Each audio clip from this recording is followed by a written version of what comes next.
Awesome. All right, diving into this, there are entrepreneurs facing a very important time in their lives. Currently coming up, there is a market shift ahead. In fact, I was at a meeting this week and they said that there is potentially a recession coming. So Gary has this philosophy that he studied and learned, and that they state that when the market interest rates go back down, usually it enters into a recession. So there's a good chance there's a recession coming for entrepreneurs. That's not a good thing. Also, the jobs are down, so unemployment is up, which is not a good thing for the market, but for people in Alchemist Nation, it's kind of just another day because we have our own economy inside of our businesses that are not subject to the external economy. Also, buying real estate at a lower price is a good thing for all of us. Show of hands, if you're a real estate investor, you want to make more money this year. Awesome. So for people who are new to this, welcome.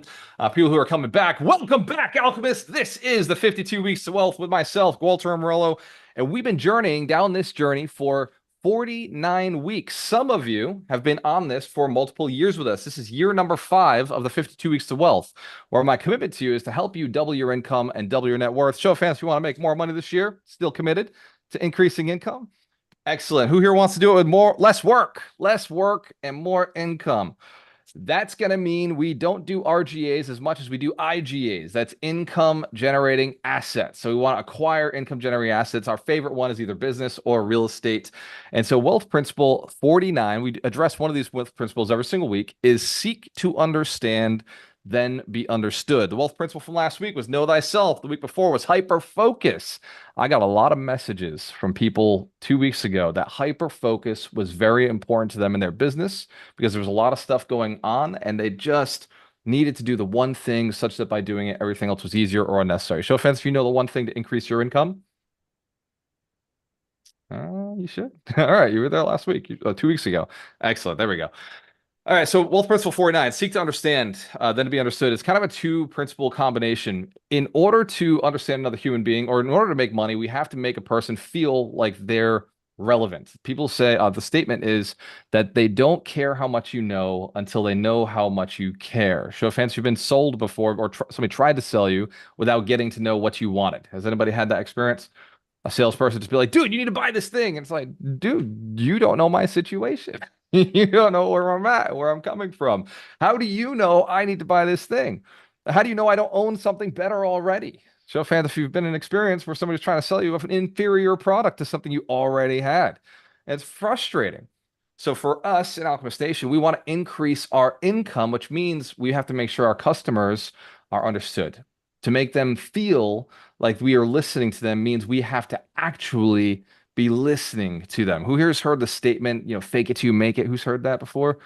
It's, it's a model out there. People love that model. And so many people preach it and pitch it. And I think in sales or in acting, it's very important to fake it till you make it. I think if you're stage fright and you're scared, you should probably pretend not to be scared. Show of hands if you could see how that would be valuable to pretend not to be scared. That would, give people more confidence in the audience. But also, I've walked on stages before and said, hey, I'll be real with you. I'm an introvert. Being up here makes me super uncomfortable. So let me just say a couple of jokes. You guys pretend to laugh, and then I'll tell you some really smart stuff, and we can get back to work. And that got a good laugh out of everybody. Show of hands if you would laugh at something like that. Yeah, a few of you. Oh, thank you so much. I appreciate it. It means a lot to me that you're willing to pander my my fear of stage. So seeking to understand, there's 2 steps to it. We're going to go into this. One more reason that we want people to understand us, so we want to understand them so they understand us, is so that they can actually purchase our product, our service, or our program, or invest with us. So it is very important that our service be understood, which means it's important that we become clear on how we're operating our business. I'm clear on the offer, clear on what the return on investment would be for the customer, clear on the results that they're going to get. So it's important for us to transact that we do be understood. Who here would love customers to understand you immediately before they even meet you? Awesome. Yeah. They come to you, right? Understanding what you do and willing to pay. So we're going to talk today in this principle, how to make it so that a person can perceive you and what you do before ever having a conversation. Would that be valuable for you in your business to have your marketing talking for you? Excellent. Before we do get started, yes, the summit is coming up. Dorina asked me to mention the VIP tickets. There are less than 25 left. I know 2 more were just purchased yesterday, so 23 slots left. and we're running out of VIP tickets. So if you are interested in being VIP and you've been thinking, okay, like I'm going to do it, usually the next 2 weeks are where they all sell out. So if you haven't already made the upgrade, please text Arena and make the upgrade quickly. If you have made the upgrade, I see Fatimat has already done it. Roland has done it. We got who else is on here? Gary did it. We got a couple of VIPs. Let's give our VIPs a big round of applause. Summit is coming up. It's October 18th to the 20th. And let's dive into today's wealth principle. You may need a notebook for this one because there will be an action step as there is every single week. There will be a book of the week as there is every single week. This week's book of the week, by the way, I don't care if you say you've read it before. And I said this every time I introduce this book. I'm going to ask you to read it again because it will absolutely transform your business and your life. We'll bring that up in a few minutes. Diving into Seek to Understand, there are three key aspects to this. The first being active listening, the second being empathy, and the third being effective communication. We're going to go through each one of those so that a person who is receiving your moment, your time, they're going to feel that you've been listening. So first, active, who's heard of active listening before? Show of hands. Just by show of hands, you've heard of active listening. Okay, so we'll go over very quickly just to recap, or in case there's one person on here who's never heard of it. And reminder, we're doing the 52 wealth principles, wealth principle 39, seek to understand, then to be understood, so we can make more money from selling to other people. Even if it's tenants, even if it's sellers of houses, or people who are going to invest hundreds of thousands of dollars with you, which as one side note, I noticed people are having a harder time raising capital. Does anybody know of somebody with a deal who hasn't been able to raise for that deal? Has anybody heard this recently? I have noticed a tightening in the market in the last 2 years. And it was interesting. I was at an event 2 days ago called the Multifamily Investors um, Summit of Central Florida. So I can't remember the total name of it, but it was all the multifamily developers of Central Florida got together. And in this, they were talking about the tightening of capital over the last 2 years. And they were saying that in the past, you could just tell everybody you had a deal and just syndicators were getting tons of money just thrown at them. And that things have shifted, right? The markets have shifted because interest rates being higher means they have less need for high risk assets. They can go to simpler assets. So, if you've moved some of your money into more safe or stable assets yourself, yeah, there's been a little bit of a flight to safety over the last few years, myself included. A lot of capital sitting on the sidelines, a lot of capital sitting in more of a lending position versus some of the higher risk assets. So as we're going through the next few months, maybe the next few years, keep in mind that relationships that you're building today are going to be very, very important because the only people that people are lending to are people they know, like, and trust. So even if the deal's not super magnificent, the best deal on the planet, they'll still invest with you because they know, like, and trust you. Show of hands if you ever done that before. Me too. I'll do a deal with somebody I know, like, and trust because I know they're going to make the deal work over just seeing a great deal. The operator is far more important to me. So active listening. So active listening is where you are speaking to a person in a form of questions and then actually engaging with them through their answer.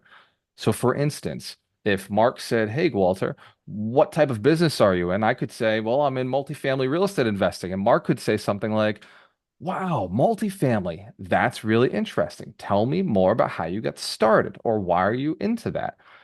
Now, what Mark has done is he's asked me questions about what I just said. That's active listening. He's actively engaging me in the listening process and confirming to me that he is hearing what I'm saying by going back to what I said and then asking a deeper question further along in it. So, fans, if you've got this down, you understand active listening, making eye contact. I remember being young, that eye contact was hard for me. I tell you, I was an introvert growing up. I remember being 18 years old and like looking at my boss like this, not able to make eye contact with the manager of my company and having a hard time holding eye contact, like sweating just looking at them in the eyes. Show of hands if you ever remember a moment like that, where eye contact might have been hard for you too. All right, so it's encouraged and it is important. So if you ever have a hard time with it, most adults have gotten past that. But for people who are new to it, understand it's a skill set to acquire. Eye contact is a very important skill set to acquire. And then providing nonverbal and verbal feedback, so such as the head nod, or even the hand to chin to show interest. Oh, interesting. Fascinating that you've been in business this long. Well, how did you get started? That's verbal and then nonverbal. the head nod, the eye contact, all of these are components of active listening. Who here loves it, by the way, when somebody's actively listening to you? Who here just feels better about that situation? So we should do it out of common courtesy anyway, but it's also really good for building rapport. It's really good for building relationships. Next, clarification. So active listening has two components. One, engagement. Two, clarification. You can't just engage and be like, yeah, because damn, my mom was here recently this week. And Dorina said this to me. She said, it's like your mom just does this. She's like, yep, yep, yep, yep, yep, yep, yep. Oh, yeah, I get it. Yep, yep. And then she doesn't get it. She doesn't actually get it or understand. She just kind of engages. She's very good at active engaging. But clarification, asking clarifying questions, ensures that you fully grasp the other person's perspective before responding. And believe it or not, you won't look like a fool. You'll look interested. And you'll be a little vulnerable, sharing the fact that this is a new subject to you. I find myself sometimes just doing the engaging thing, and then later on be like, you know what? Actually, I got to step back. 3 seconds ago or 3 sentences ago, you said something that threw me off. What is the definition of that, by the way? I just want to I remember EBITDA was one of those things. Earnings before taxes, insurance, and I forget the last one. But EBITDA was one of those things that I just was like, shoot, I forgot. Amortization. Amortization. Got it. Earnings before interest, taxes, amortization. Give me a round of applause for remember what EBITDA is. If you ever forget, thank you so much. I appreciate it. So clarifying what a person just said or what they were talking about or where the reference was will actually be perceived, one, as you're listening, and two, you'll actually be able to go deeper into the conversation and your engagement will be able to fulfill. Step two, empathy. And by the way, for everybody just jumping in, we're reviewing the key aspects to seeking to understand before being understood because we want to be understood so that we can sell our product, service, or program. Especially if you're in the space of raising capital for multifamily investments, you have a complex product. You have a service that is very complex, and people do need to understand how it works before they invest. Show of hands if you would not invest in a deal that you didn't understand. Please, everybody, put their hand up. Oh my God, thank God. Okay. We have two rules in Alchemist Station. One, you do all deals morally, ethically, and legally. And two, you don't lose money. And I might even put don't lose money as rule number one. And rule number two being do all your deals morally, ethically, and legally. So do whatever it takes to not lose money as long as it's moral, ethical, and legal. Show of hands if you agree and commit. That's how we build millionaires. It's the only way to keep the money anyway. Awesome. So number two is empathy. When we're seeking to understand a person so that we can then share what we do, we want to empathize. Now, being empathic and empathetic are different. I want you to memorize this philosophy. Pathetic is not good. So empathetic would be going into their situation and saying, it's okay to be here. Let's stay right here. Empathic would be to understand their situation, go there, but then say, hey, let's go to a better place. So you can understand, you can empathize, but you don't want to be empathetic. Show of hands if we understand the difference. We don't want to leave them there, and we don't want to create excuses, but we do want to empathize and help them move to a better situation. So how do we do this? There's two ways, two components to it. One is emotional connection. So put yourself, another way to say this is to put yourself in their shoes, right? Understand their feelings. I do this all the time. Let me say, I don't do this correctly. I'm required to do this all the time with Dorina. She has emotions, and I sometimes notice that she's having emotions, but I don't quite grasp what the emotions are. So, fans, have you ever been in one of those situations where somebody's having an emotional moment, but you can't figure out or label which one it is? So it's important to put yourself into a situation where you're seeing it from their viewpoint, right? What are their feelings? What are their motivations? And what are their concerns? And this goes back to active listening. Sometimes with my spouse or even with clients or partners, I'll ask, hey, I might be on the spectrum right now. So what feeling are we experiencing right now? What is that feeling? And maybe where does it come from? And what is the motivation? Like, what would we want to get out of this? What is that feeling telling us needs to be created? Because sometimes we need instructions when dealing with customers, especially in high risk scenarios. Show of hands, if you've ever been in one of those high risk negotiations, it's really important to understand what's going on. They're, usually it's either high stakes money, high stakes emotionally, relationally.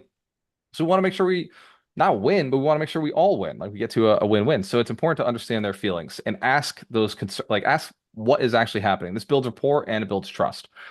And then validate feelings. This goes back to empathy, right? Acknowledge and validate the emotions and viewpoints of others, showing that you value their perspective. For instance, when somebody tells me investing in real estate is risky, I say, yeah, of course it is. You're absolutely right. It sure is risky. And at the same time, real estate, of all the investment risks, has built more millionaires than any other asset class on the planet. So even though it is more risky than, let's say, putting your money in the bank account, the risk it doesn't face is depreciation of the asset. So, well, actually, it does appreciate in a good way. But money is being burnt by inflation. Show of hands, if that's true. So I'll ask the question, hey, do we agree that money is currently going down in value, the dollar is going down in value? And do we agree that real estate seems to be holding its value pretty damn well, regardless of what the dollar does?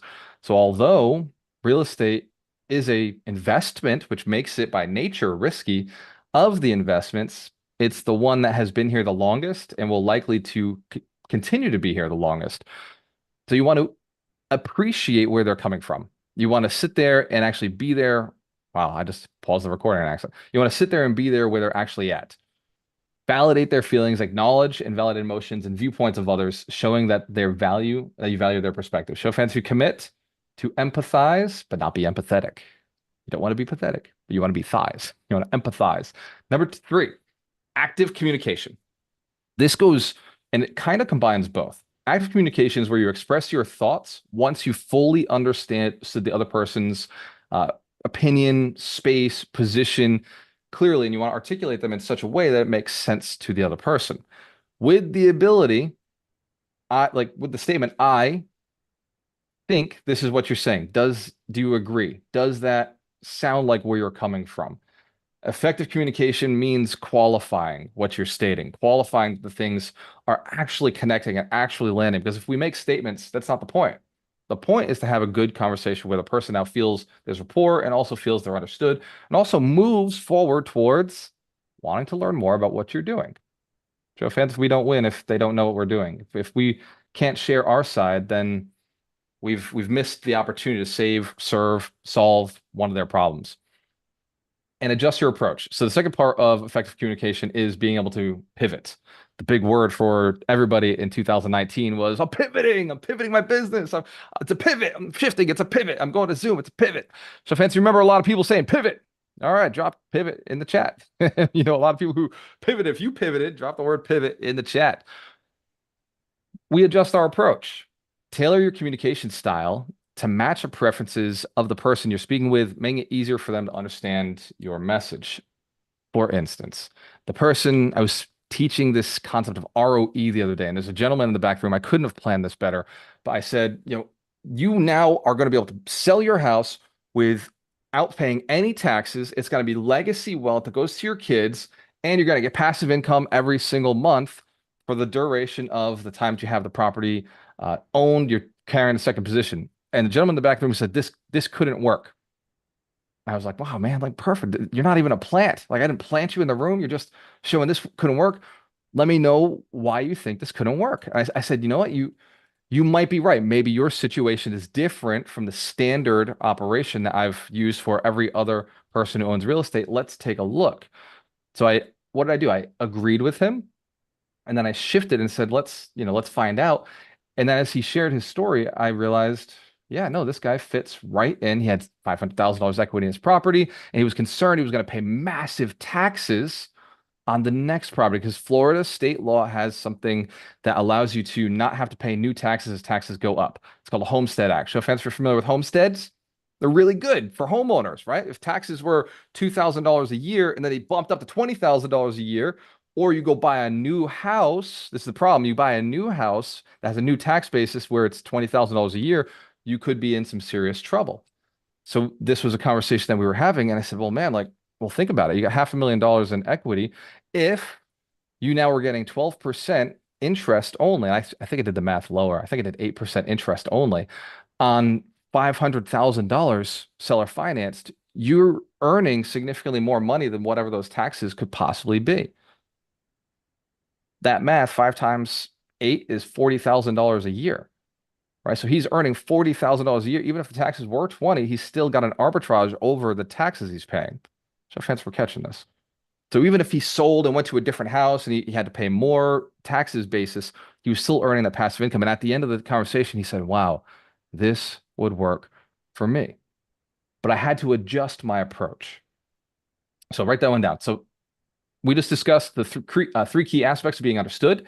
So it's active listening, empathy, and then effective communication, where we express our thoughts and adjust the approach. The benefits of implementing this particular principle, as I stated at the beginning of the call, is that you'll get paid.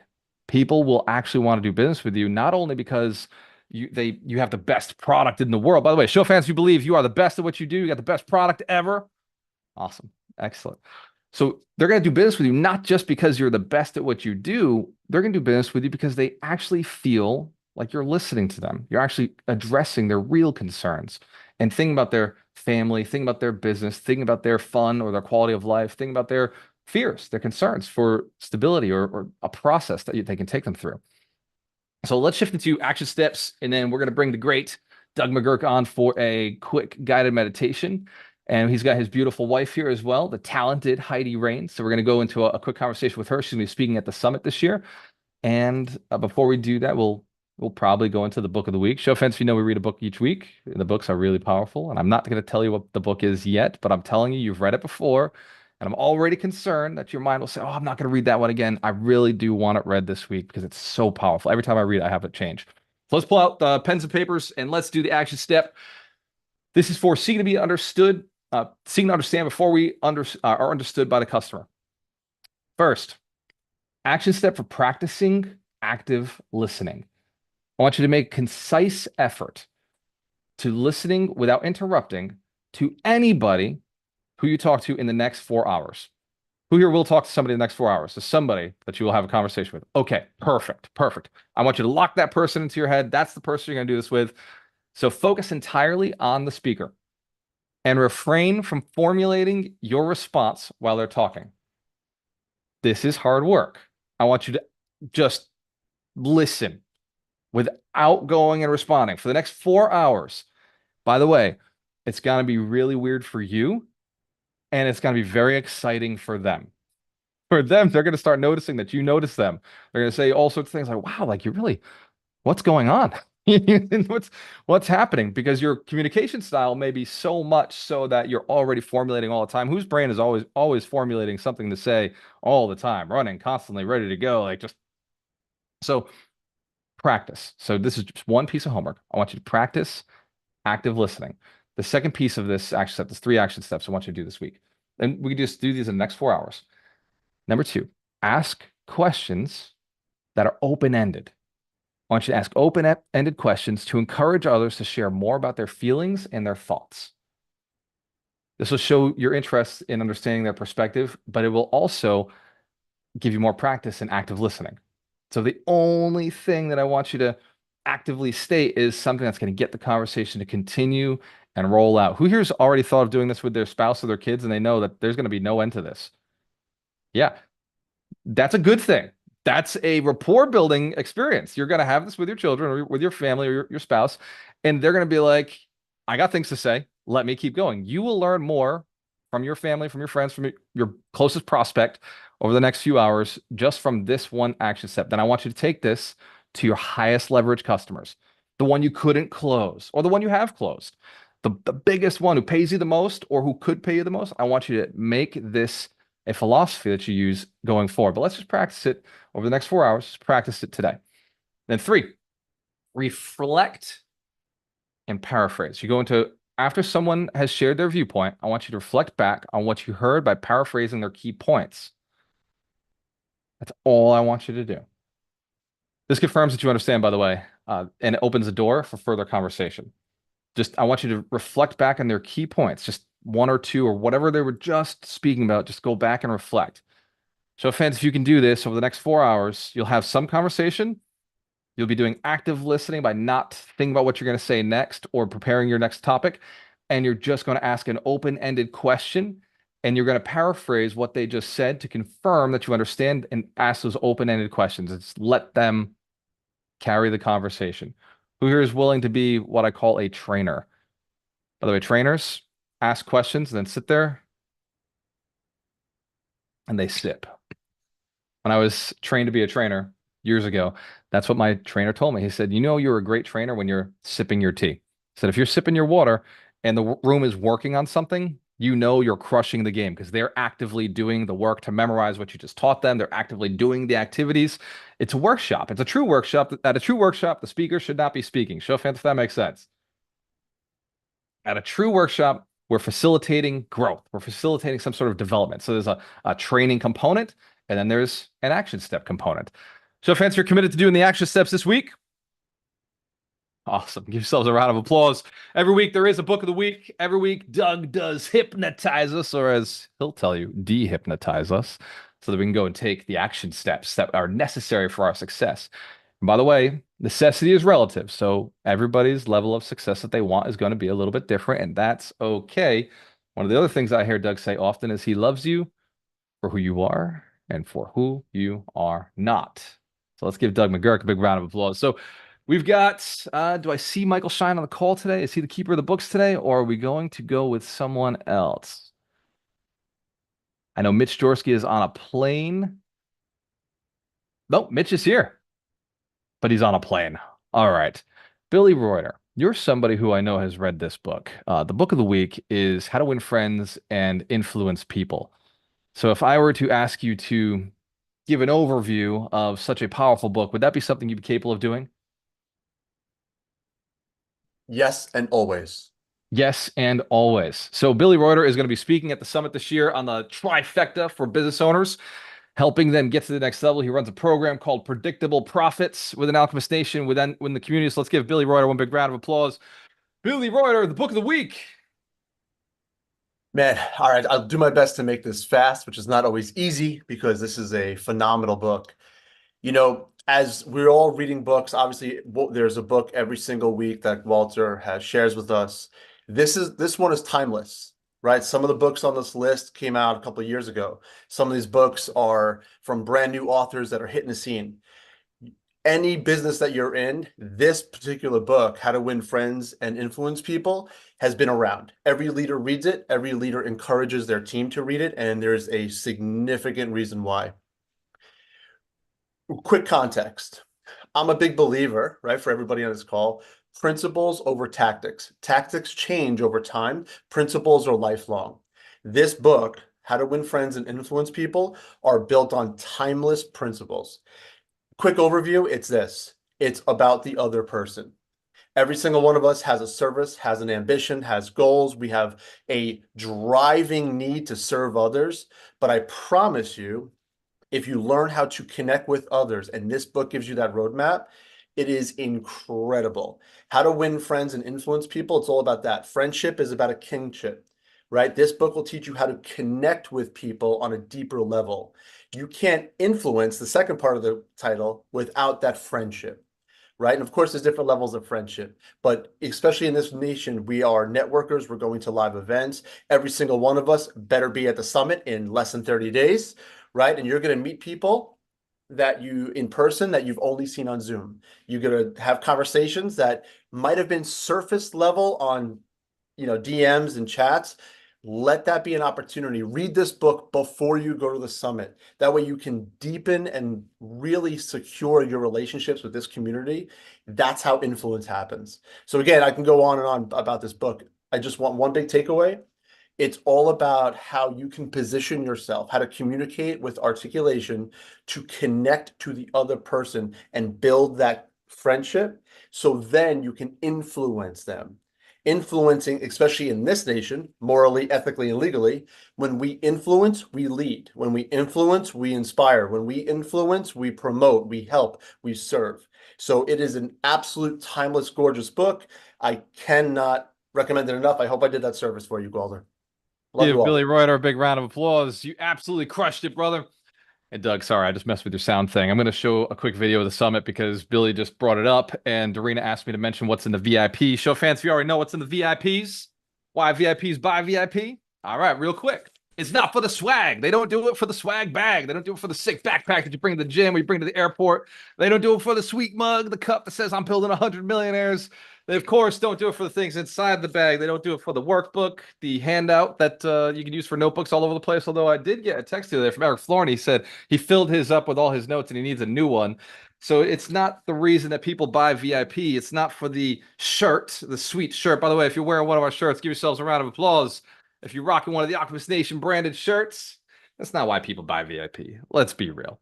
It's not to sit in the front row. Shit. Most of our VIPs don't even want to sit in the front row. They want to kind of hide. They want to sit in the back.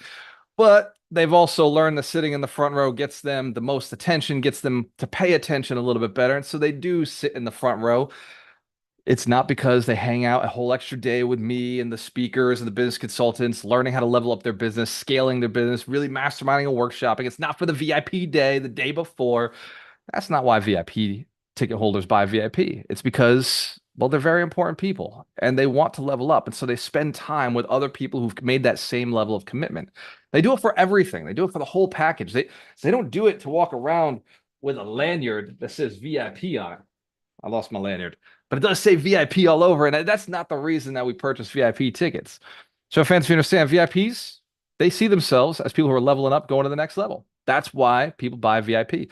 So the VIP ticket is available now. I'm going to show you very quickly the landing page. I'm going to drop it in the chat as well. If you haven't already been to alchemiststation.com and watched the video, it is epic. Darina outdid herself. Her team outdid themselves this year creating this video. I'm super excited about it.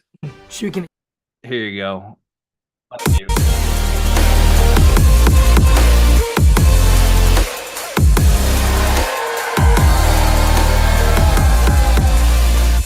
The people that show up to Alchemist Nation are just the most friendly, truly helpful, genuine people. They have the right mindset. The most value is just meeting the people here. I get a ton of value from the people on stage, but I'm most excited about the people sitting in the audience. You have to come to this event because it is absolutely life-changing. The information given here is invaluable.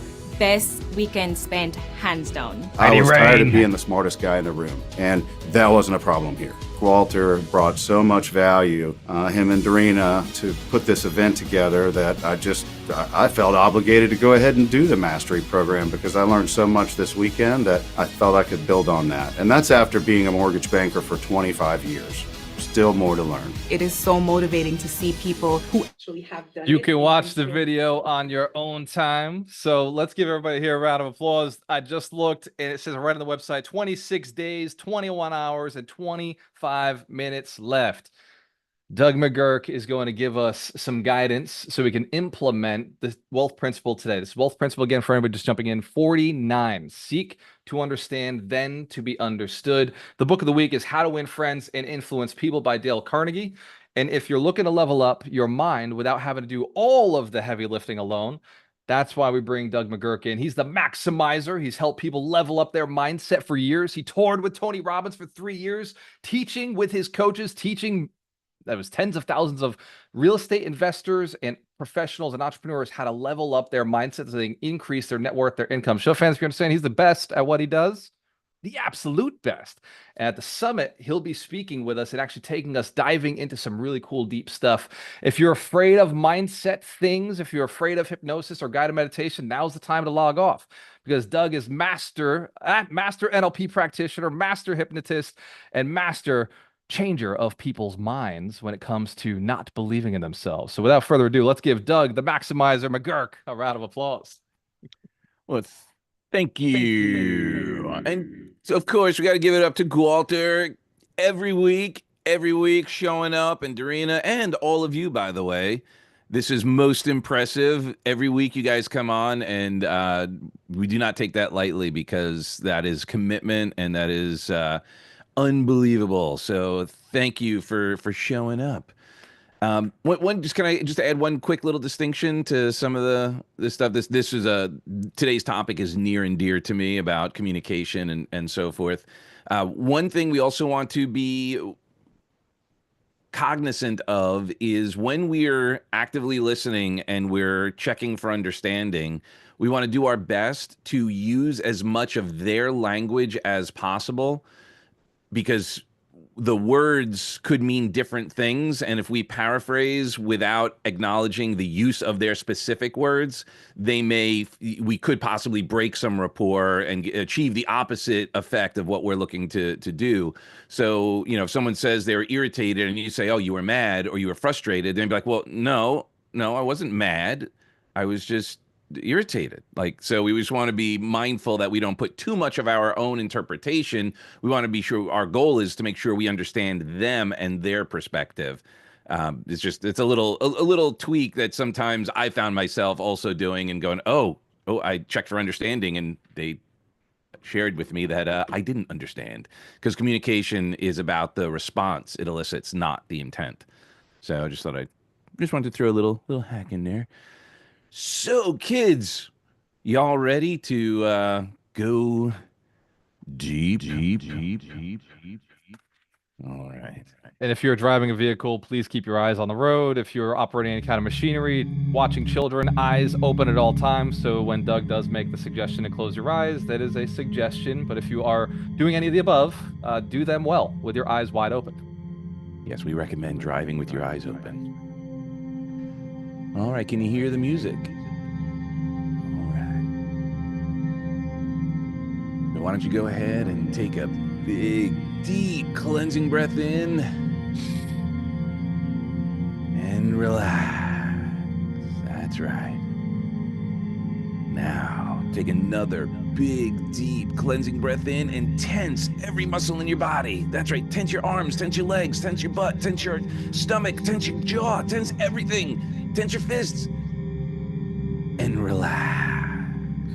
That's right. Now, if your eyes were not already closed, why don't you go ahead now, close your eyes and imagine yourself walking through a lush, vibrant garden. Each plant and flower represents a unique voice in the world around you. With every gentle step on the soft earth, allow yourself to sink deeper into a state of calm and open awareness, ready to absorb the symphony of perspectives that surround you.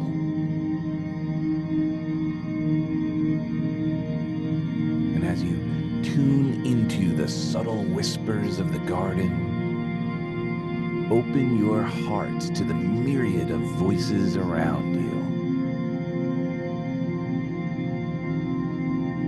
And as you connect even more to God or your higher power, repeat these affirmations aloud or in your mind. I am deeply attuned to the feelings and thoughts of others. My empathy bridges the gap between understanding and connection.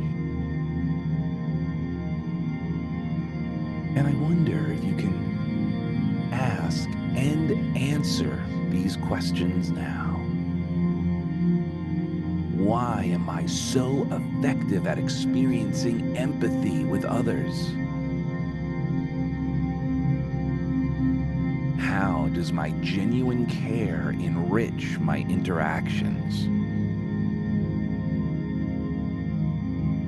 What makes me a master of emotional connection? And as you meander along the garden path, you notice a series of benches, each inviting you to sit and listen to the stories the garden has to tell. This garden is a metaphor for the world of communication. Each bench a chance to connect deeply with another soul.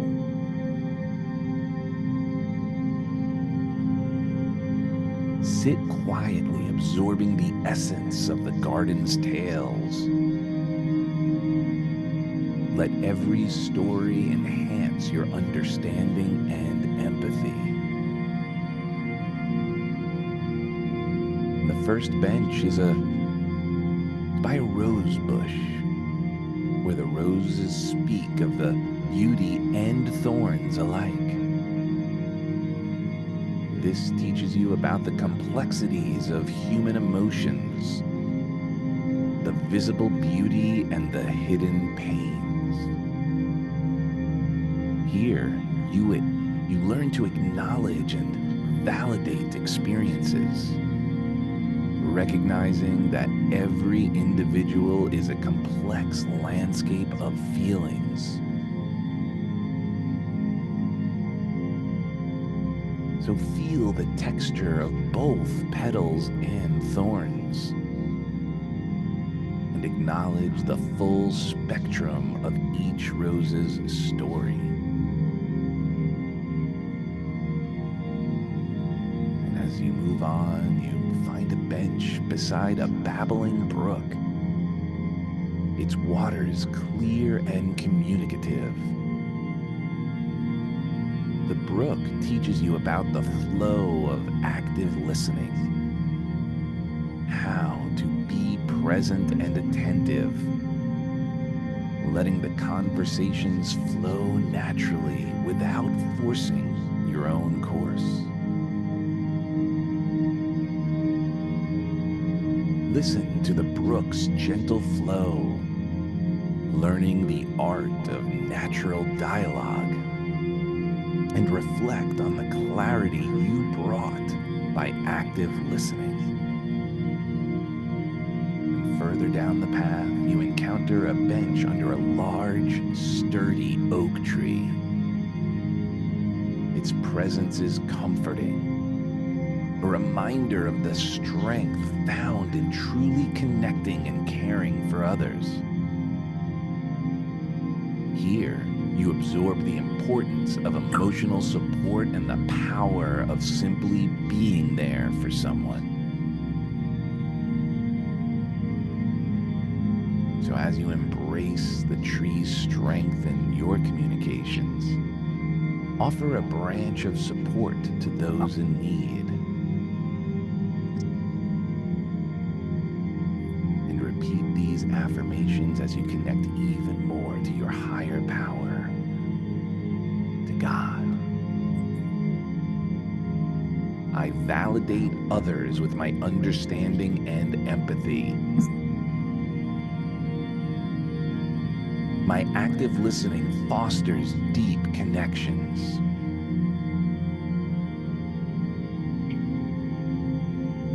And ask these powerful questions and answer them. Why do my words reflect such deep comprehension? How do I continuously cultivate genuine connections? And as you leave the garden, you carry with you the lessons from each bench. The empathy of the rose, the clarity of the brook, and the strength of the oak. You are now equipped to not only understand, but to also be deeply understood in all your communications. Bring these lessons into every conversation. Let your new skills guide you to form bonds that are both meaningful and fulfilling, as each interaction is an opportunity to practice empathy, connection, and genuine care.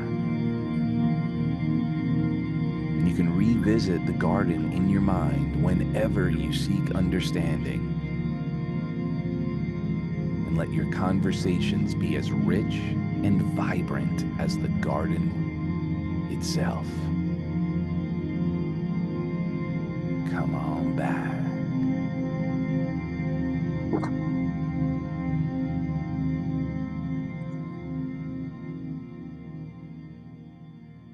As you're coming back to the room, let's give Doug McGurk, the Maximizer, a big round of applause. As I was planting my garden, I was just thinking about how lucky and blessed we have been this past 5 years to have Doug in our community, serving with each other, leveling up. We've built over 31 millionaires in the last 4 years, and we're going to find out. Darina's doing the math. She's going to release the number this year at the summit, how many millionaires we've built over the last 5 years together. So one more time, let's give Doug McGurk a big round of applause.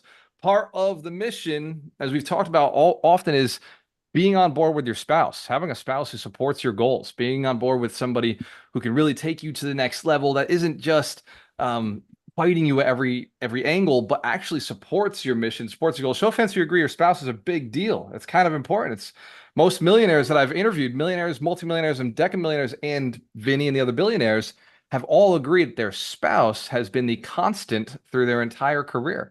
Their spouse has been that constant that's provided them with the strength or the guidance or sometimes the wisdom to slow down, speed up, take action, step away from a thing, reevaluate their lives. And with Doug, it's been no different. Heidi's been with us every summit since we started running the summit. She has been behind the scenes in Doug's business, supporting him, encouraging him, guiding him. She's been building her own business, supporting coaches and entrepreneurs to level up their skills. So let's give Heidi Rain a big round of applause. She's here today. We're doing our Q&A session. But first, Heidi, what is it that brought you to Alchemist Nation? What is it that keeps you supporting entrepreneurs? And what are you speaking about at the summit will be, cool to hear about? Just tease. Don't give it all away. Can you guys hear me okay? We hear you loud and clear. Hello, how are you? Happy Saturday. Hi Deborah. Hi Eric. Hi Antonio. It's good to see you guys. Hey Darina, look at this baby. Can you believe, guys? Last time we just saw you and he was he's growing so fast. It's unbelievable. Hi Jennifer. It's good to see you. It's been a long time. So yes, Billy, thank you so much. That's very sweet. Thanks for saying that. So I'm really excited to spend some time with you guys. What brought me to Alchemist Nation was just exactly what Walter was just talking about. It is supporting the love of my life and his endeavors. And, and that's how it started. Was Doug was connected with you and in support of him. I wanted to come alongside, and then I got in the community, and then I saw these amazing people. Mitch, very good friend of mine. We turned into friends. We became friends over time, and that's what keeps me coming here. So I'm here to just support you guys for the weekend, to pour into you whatever it is that support that you need. My area of specialty happens to be relationships. And there really is nothing more important, no more important decision that you're ever going to make in your life than who you do your life with. Because those people who you do your life with are going to be the brakes or the gasoline for you. This, by the way, show fans if you agree, your spouse is the gas or the brakes. Obviously, communication with them is important. One of the things that Heidi talked about in years past, and she'll probably touch on slightly, is the fact that we self-sabotage sometimes.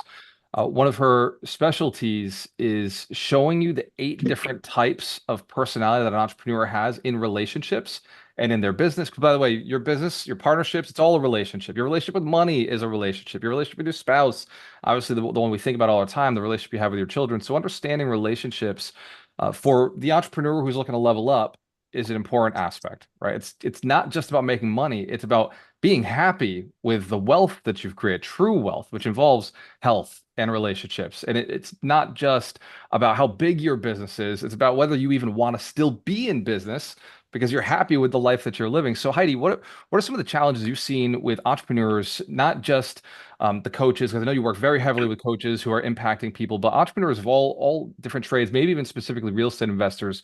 What are some of the challenges that you've seen happen in a relationship that could have easily been averted, or there are techniques that you're going to be able to present to us at the summit? Don't tell us the Well, technique. I think there are, it's all about communication, right? And blame and personal responsibility. And I think a lot of us, it's true, we're in relationships with partners where we value keeping the peace more than we value making change. And, we can, or we have a spouse that is a negative person, or a partner or a relationship with us that plays devil's advocate. and kind of pokes holes in our dreams, or we ourselves are the ones that are full of fear and we're saying it's my partner or it's my person, or we're picking those people because we are afraid to really unleash and be all of ourselves. So part of the number one thing to get a hold of, I think, and we're going to talk about this at the summit this year, is if you are simply not where you want to be, whether that is with your money, your finances, your business, your relationship, whatever that it is, it's because of a pattern that you're running. We all know that if you cannot see it, you cannot heal it. If you cannot, have that level of introspection into yourself, then you're going to keep coming up against a wall and not really understand the wall. My gift is seeing those walls with you.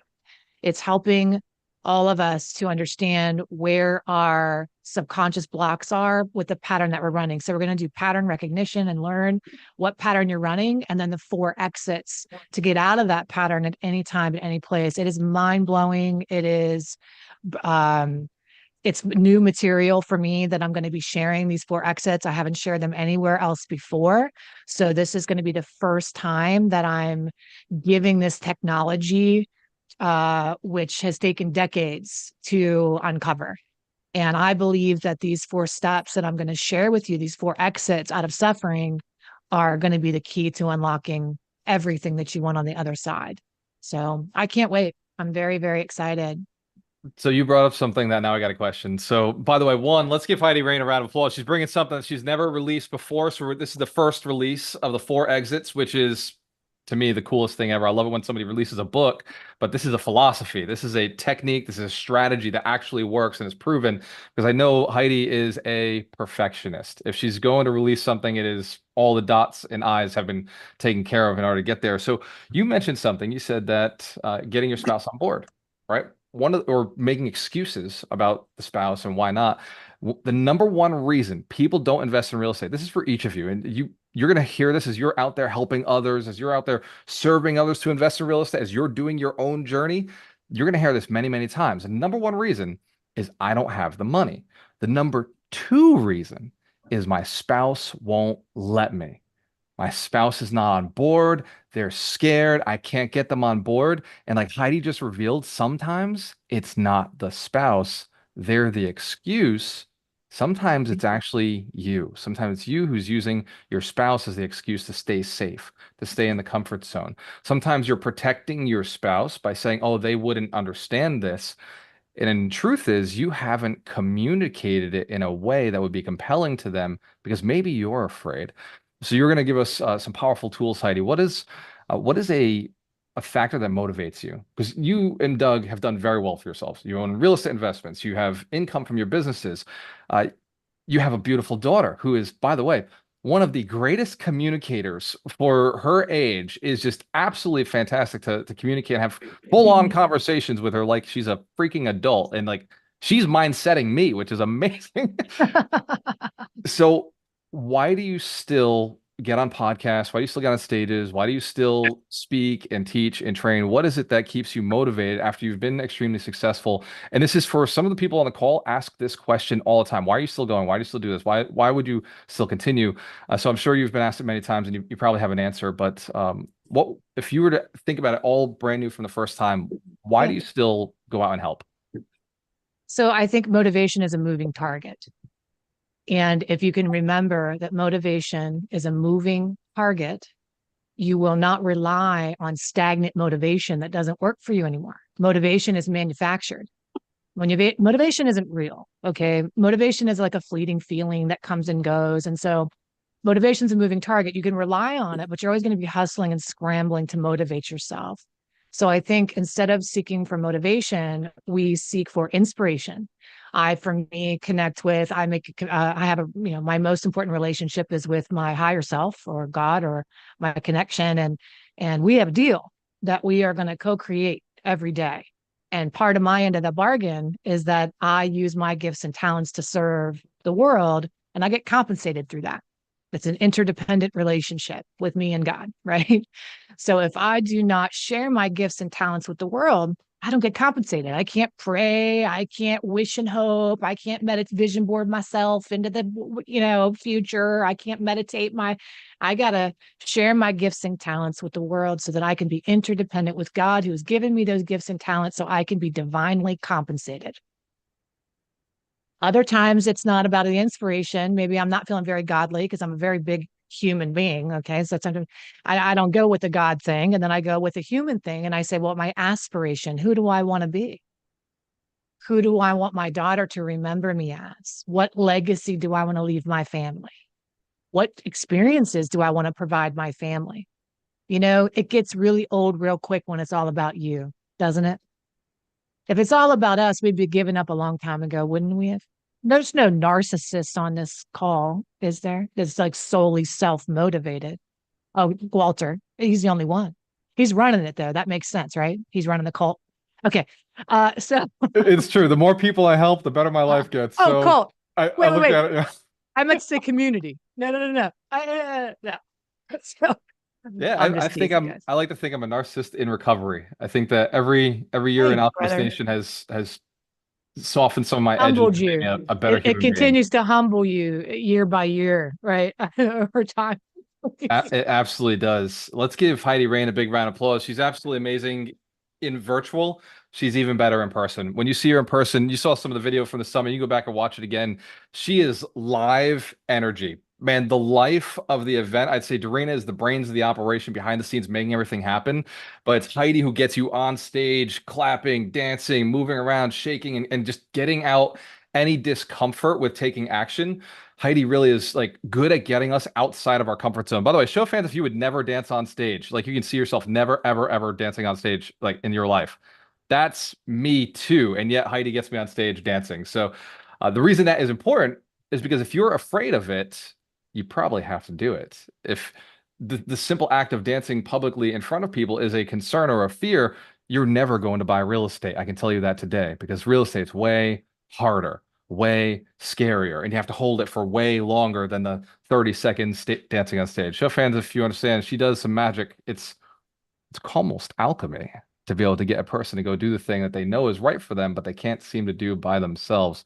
Let's open up to Q&A with Heidi. We'll stick around for maybe 15 minutes. I know each one of you has action steps that I've given you that we're going to go implement because they're fun action steps. Who's excited, by the way? Show fans if you're excited to go talk to some people and maybe not talk to them, but actually actively listen with them.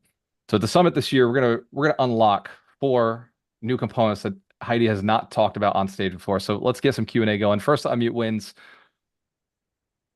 or I'll just call on you. Daniel Pyers, you're up.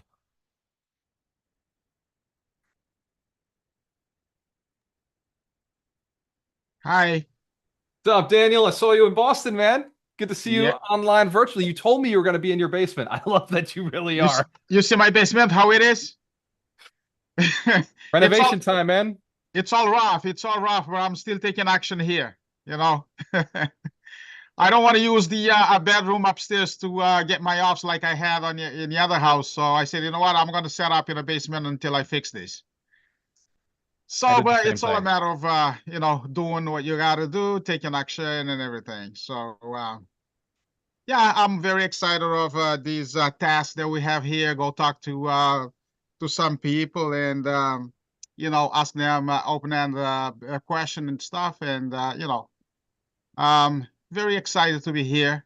I missed a few calls, but I'm back. I'm back in action. Give Daniel Pyers a big round of applause. He's back in the game, back in action. All right. I know who has good questions. I know who's always got good questions. Gary Aker, Roland Charles. And if Thurbin is still on here, I'll go with Thurbin. First to unmute wins. In that order. Gary, go ahead. Crush it. I don't have a question, but I was thinking about the lesson today, and we were talking about perspective when you're talking about getting other people's perspective, because when you're successful, you can use those resources to either build people up or tear people down, and so famous people can use their notoriety to model good character, or they can selfishly serve themselves. And leaders can make decisions that affect others, either positively or negatively. So it's up to them, but it's about getting the other person's perspective. And so active listening is how you do that. And so, if you want to, you don't want to put other people in their place. You want to put yourself in their place. And that's how you understand people better in order to be able to provide leadership and to guide other people. So really, this lesson today is vitally important for leaders in because one of the number one, the biggest things about leadership is communication. And communication is not just communicating your message to someone else, but it's also allowing someone else to communicate their message to you. And so you have to be able to listen actively, listen well, and be able to put yourself in the other person's place if you're going to lead them effectively. So that's I thought that today's lesson was really, really good, and it's very, very important for us. I like that because Gary is going to be speaking at the summit on leadership. He's been teaching and leading our community. So let's give him a big round of applause behind the scenes, leading the leaders who do the local events. So now that makes me think, Heidi, you've worked with a lot of leaders. What are some of the mental roadblocks that you've seen leaders and the results of those not being fixed? Because I know Gary knows the technique of how to lead well. I know he's faced them himself as a leader and seen them in leaders. But if you were to say one that you've seen that would be easy enough to fix, but they're just not fixing, what's a common mindset block or challenge that your four techniques could actually help with? Well, I think that leadership, the biggest issue that I see is people having you work for me instead of I work for you. When a leader has an attitude, two things, and 20 years leadership, worked, trained by John Maxwell, you know what I mean? Went through his whole leadership course, 21 irrefutable laws of leadership, the whole thing. Spent a lot of time in leadership. And I think two things, one of the things I learned from him is there's different reasons people follow you as a leader, because they have to, the levels of leadership, because they have to, because they're afraid of you, because, they use fear, or because they want to. And they're like, where are you going? I'm going to go anywhere you want to go. Right. And the number one leadership secret is this key phrase, and it's not mine, it's John Maxwell's. You have to love them before you can lead them. And I'm going to tell you, when I worked in a treatment center, in a drug and alcohol treatment center, and I wanted to lead thousands of people to psychological, emotional, spiritual freedom from addiction. I wanted to lead thousands of people to freedom from addiction. I had to have that philosophy. I have to love them before I can lead them. I'm going to tell you something. People on drugs do some dumb stuff. Okay. Sorry for swearing. People on drugs, sometimes might say, oh, that's a little hard to love, right? They're a little self-obsessed. They're a little whatever. My job as a leader in that community was to find what was endearing, what was wonderful, where was the light, what was bright, what was under, what was waiting to be shown. And when you have that philosophy with the people that are in front of you and you say, I'm going to just fall in love with you first before I even think about trying to take you anywhere. That's real genuine leadership, because now, as a leader, I'm leading you because I have your best interest at heart, not mine. And that's leadership.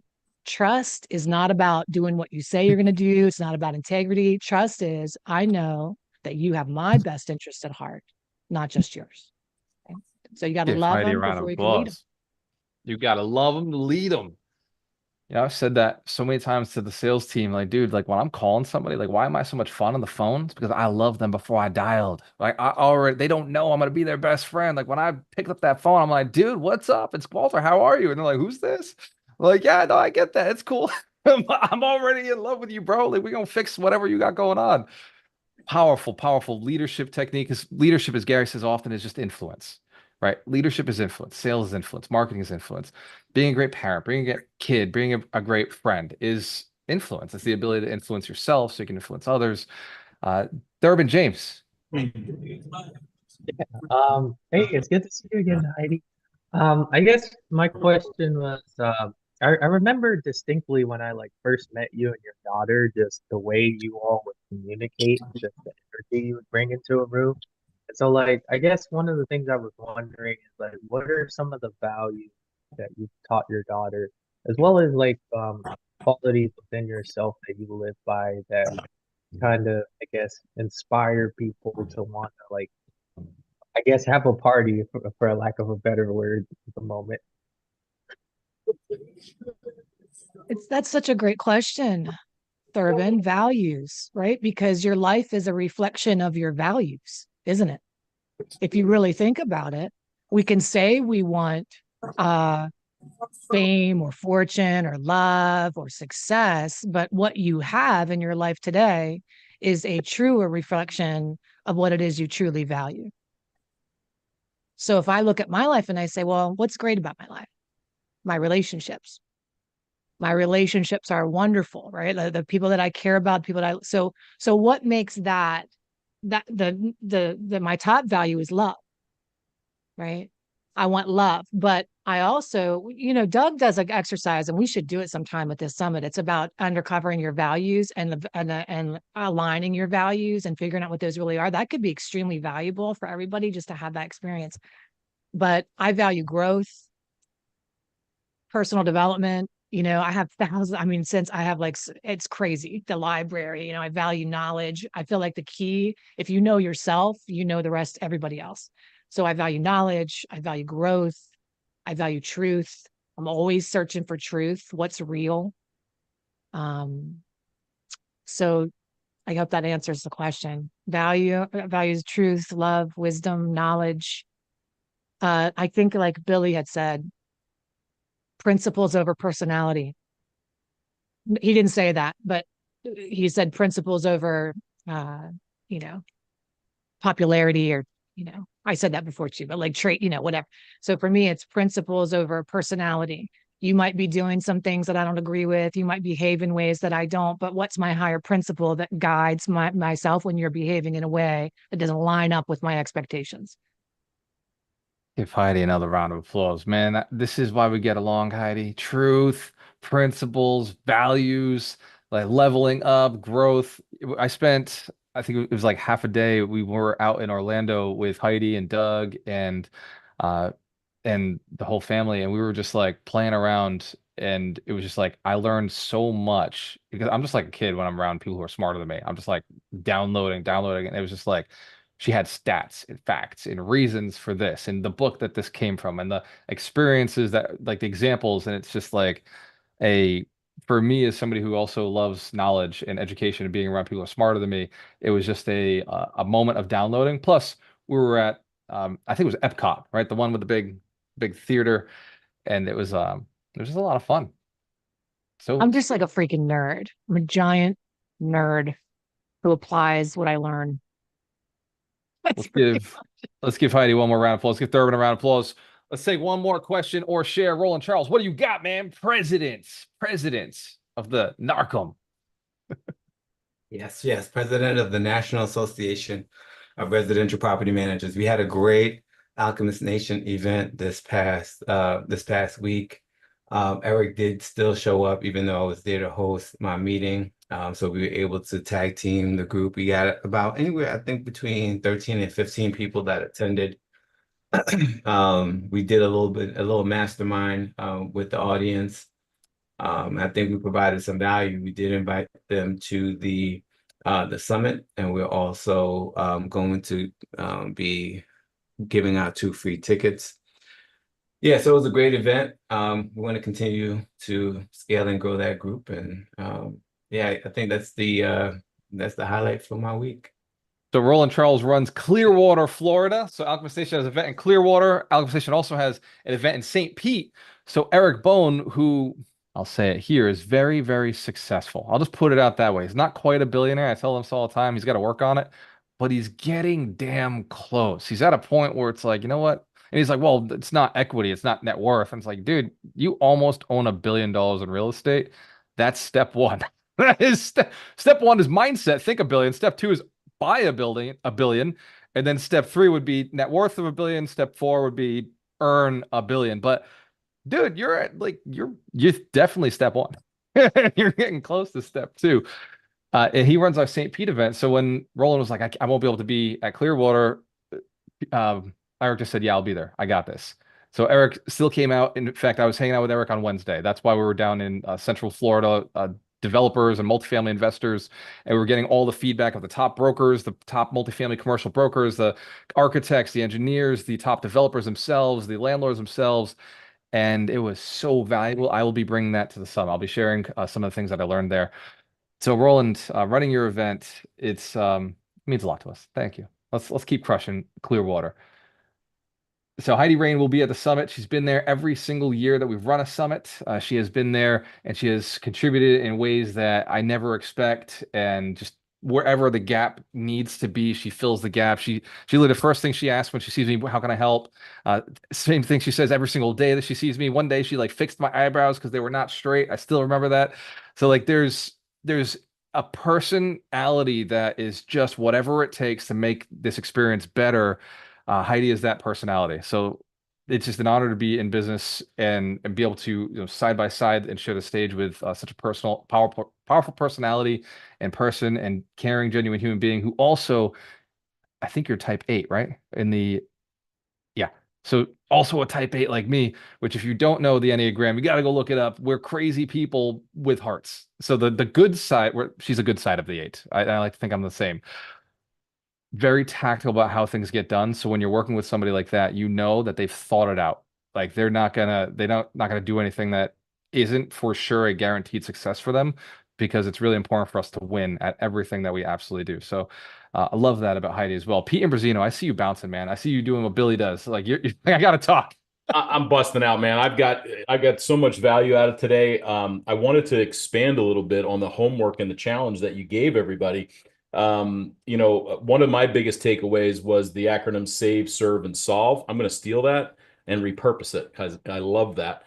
But I want to give everybody a little challenge around today's topic because, and let me just ask you, who's in a relationship with another human being? Okay, that we care about, right? So in order to execute this challenge that Walter laid down today, I have a little twist I wanted to share. Set yourself up with a date night. And on that date night, take him out to their favorite restaurant where it's nice and quiet. You can have a conversation. However, I want to challenge you to leave your cell phones in your car. What if something happens, Pete? What if something happens? Too bad. Go to the phone at the desk, right?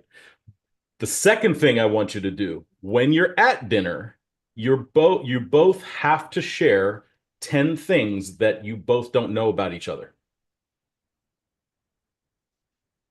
I study Dorina for a living. I don't know that. Okay.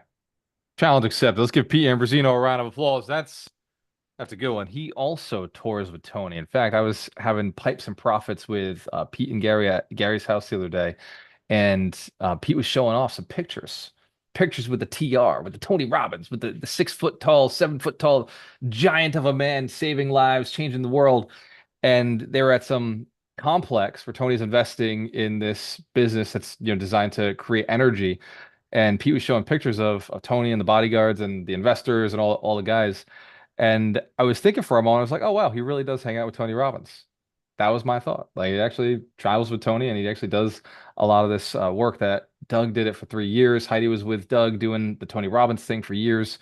And I just start thinking about how blessed we are to have such high caliber business consultants and coaches working inside of our community, helping build millionaires. Let's give these guys a big round of applause. It's a lot of work. Can I just give a shout out to his swords in the background? So like I have a sword obsession. I also have swords in my other rooms. I wear my sword. Is this a fellow warrior on a path that I didn't? Is this my brother warrior? What is this? That's amazing. Every time Pete's on one of our calls, I'm looking at the background saying, man, I got to upgrade this money. This is my brother.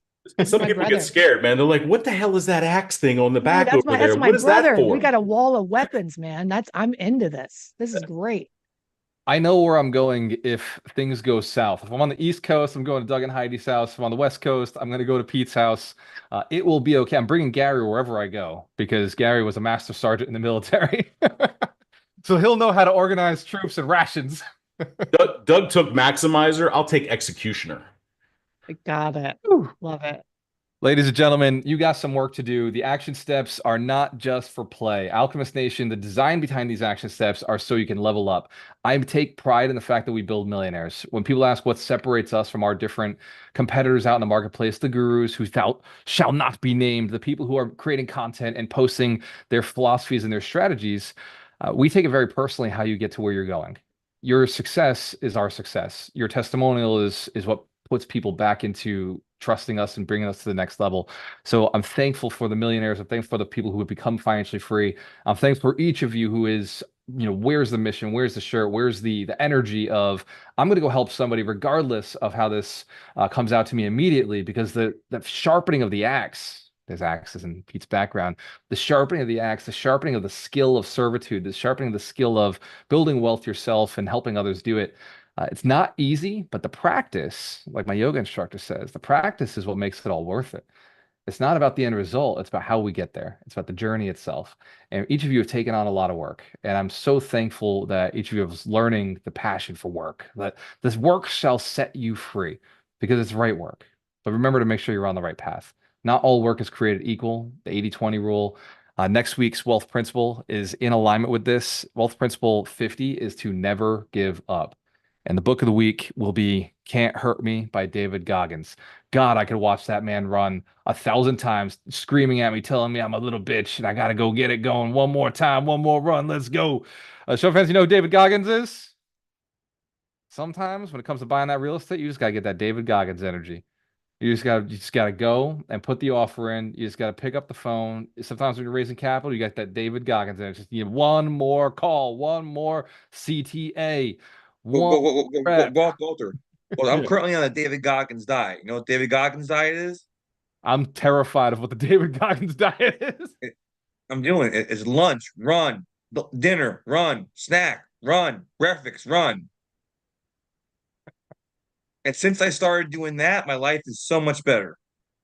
Let me tell you what I know about Richie Decker. Richie Decker, for the first time in his life, did a $6,000 week. He is pushing for what we call the perfect week. That's $1,000 a day. And we know that if he's pulling off, he's getting close to a perfect week. That means one day he's going to nail a perfect 2 weeks and then a perfect month.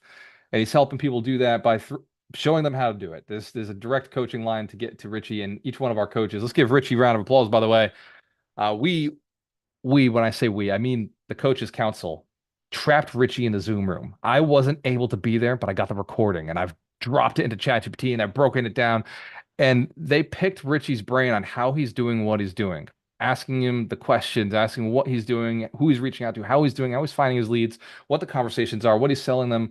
And watching the video was just really, really amazing. Because for a little while now, people have been like, dude, what's Richie doing? I've been like, dude, just let him run.